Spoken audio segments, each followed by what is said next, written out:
Hello வணக்கம், இது உங்கள் டாக்டர் பவித்ரா. இன்னைக்கு நாம் டியூபர்குலோசிஸ் எனப்படும் காசநோய் பற்றி காண்போம். இந்த நோய் மிக பழமையான மற்றும் பல இந்திய முன்னோர்களை காவு வாங்கிய நோயாக விளங்கப்படுகிறது. இந்த நோய் மைக்கோபாக்டீரியம் டியூபர்குலோசிஸ் எனப்படும் நுண்ணுயிர்னால் ஏற்படுகிறது.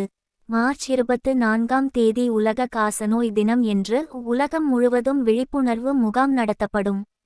இந்த நோய் தடுப்பதற்காக நான் பிறந்த உடனே ஹாப்பி பர்த்டே சொன்ன பிறகு பிசிஜி வாக்சின் எனப்படும் தடுப்பூசி இடது தோள்பட்டையில் செலுத்துவார்கள். அதிகபட்சம் இந்த ஊசியை பிறந்து ஒரு வருடத்துக்குள் செலுத்த வேண்டும். நாட்கள் செல்ல செல்ல இந்த ஊசி செலுத்திய இடம் வட்ட வடிவில் தழும்பாக காணப்படும். இந்த நோயை எதிர்த்து போராடுவதற்காக நம் இந்திய தேசம் NETP எனப்படும் நேஷனல் டியூபர்குலோசிஸ் எலிமினேஷன் புரோகிராம், அதாவது தேசிய காசநோய் நீக்கும் திட்டம் அமல்படுத்தியுள்ளது. மேலும் டாட்ஸ் எனப்படும் direct absorb therapy short course, அதாவது நேரடியாக நோயாளிகள் மாத்திரை சாப்பிடுவதை கண்காணிப்பதற்காக கொண்டு வந்த முறை மற்றும் இந்த அட்டை மாத்திரை குறைந்த 6 மாதத்திற்கு எடுக்கும் படியாகும். சிலருக்கு இயற்கையாகவே நம் மாத்திரைகள் வேலை செய்வதில்லை. நாம் அனைவரும் நினைக்கும் காசநோய் நுரையீரலை மட்டும் தாக்கும் என்று. ஆனால் அது அப்படி இல்லை. காசநோய் நுரையீரலிலே அதிகபட்சமாக தாக்கினாலும் நம் உடலில் உச்சி முதல் பாகம் வரை நான் அனைத்து பகுதிகளையும் காசநோய் தாக்குவதற்கான வாய்ப்பு உண்டு. அதில் குறிப்பாக மூளை, குடல், தோல் போன்றவற்ற இடத்தில் பொதுவாகவே காணப்படுகின்றன. இந்தியாவில் இருக்கும் அனைவருமே காச நோயின் கிருமியை நேருக்கு நேர் சந்தித்திருந்திருப்பார்கள். ஆனாலும் இதனால் எதிர்ப்பு சக்தி குறைவாக இருக்கும் நண்பர்கள் க்கு தாக்குகின்றன. பொதுவாக எதிர்ப்பு சக்தி குறைவதற்கு காரணமாக சர்க்கரை நோய், கேன்சர், எய்ட்ஸ் போன்ற நோய்கள் காரணமாக இருக்கின்றன. இந்தியாவில் அதிகபட்சம் முத்திய சர்க்கரை வியாதி நோயாளிகளுக்கு காசநோய் வருகின்றன. காசநோயின் அறிகுறியாக மாலை நேர காய்ச்சல், உடல் எடை குறைதல், பசியின்மை, நீண்டகால இருமல், சளியுடன் சேர்ந்து இரத்தம் போகுதல், நெஞ்சு வலி இவை அனைத்தும் குறைந்தபட்சம் 2 வாரத்துக்கு இருக்கும். மார்பக எக்ஸ்ரேயில் பாதிப்பை கண்டு அறியலாம். இந்த நோயின் தாக்கம் உறுதி செய்துவிட்டால் கண்டிப்பாக மாத்திரை மருந்துகளை விடாமல் 6 மாதம் எடுத்துக்கொள்ள வேண்டும். அவர்களுடன் நாம் சில உணவு பழக்கங்களை மாற்றிக்கொள்ள வேண்டும்.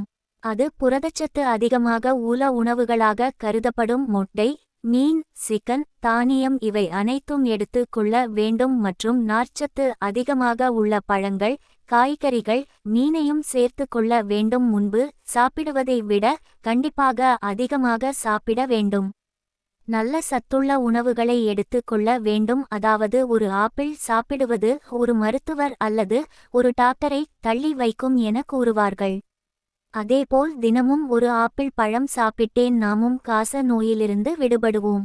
ஆப்பிளின் மகத்துவத்தை அன்றே ஐசக் நியூட்டன் அவர் மண்டையில் கொட்டிய போது கணித்துள்ளார்.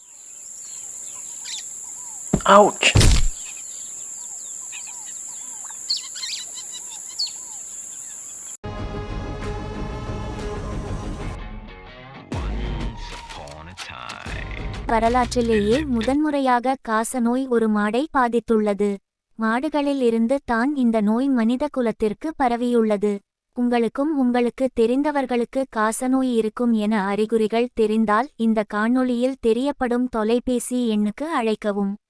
ஆரோக்கியமான மாடுகள், ஆரோக்கியமாக மக்கள். நாம் அனைவரும் சேர்ந்து காசநோய் இல்லாத உலகத்தை உருவாக்குவோம்.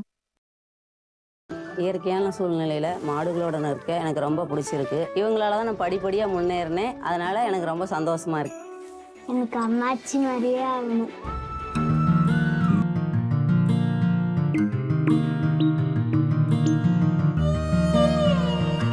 இந்த காணொளியில் உங்களுக்கு வேறு ஏதும் சந்தேகம் வந்தால் கீழே உள்ள கமெண்ட் பாக்ஸில் கமெண்ட் செய்யவும் மற்றும் சப்ஸ்கிரைப், ஷேர், லைக் செய்யும்படி தாழ்மையுடன் கேட்டுக்கொள்கிறோம். நன்றி, வணக்கம்.